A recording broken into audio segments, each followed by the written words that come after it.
Hi there, Charlie. So nothing really interesting has happened to me since I last recorded one of these. In fact, the only interesting thing that's happened to me is that I got really drunk and woke up with this. So when I woke up with it, it was filled with salad for some reason, but I'm pretty sure I bought it at some point in the night and it was filled with Jack Daniels and Coke, which was awesome. So as I was saying, nothing really that interesting has happened to me at all this week. In fact, today's been kind of dull because everyone's at something called Varsity, and I didn't want to spend all that money on a ticket for Varsity, considering I have no idea what it means. I think it's something to do with some sort of rugby thing, but really no clue.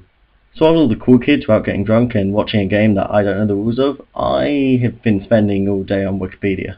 And I think I found two of the most badass creatures on our planet. The first one's called tardigrades, or water bears, and they are scarily good at surviving. You've probably already heard of these creatures somewhere. They're kind of popular on the internet. And the way they survive is that they go into a dehydrated form and become practically unkillable. For example, they can survive 10 days in space. That's like a vacuum and radiation.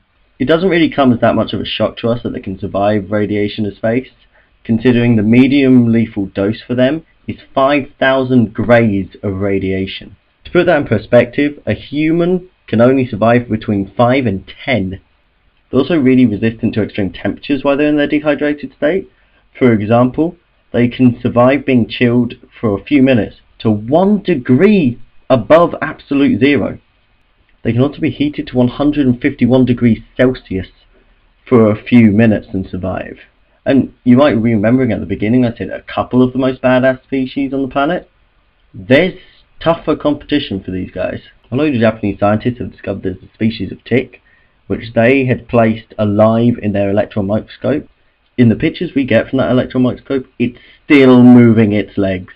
When they took it out, it was still alive. It had just hurt itself a little bit. Just think about that. That means that tick not only survived being in a vacuum, but also an environment of really high energy electrons. And to put tardigrades in their place, the tick didn't have to go into its dehydrated state to survive this. It just sat there and took it. You can actually see the video of the tick in the electron microscope moving its legs. I'm going to put the link in the undercarriage of the video. Where tardigrades have this species of tick beat though is that they can survive around 10 years without water.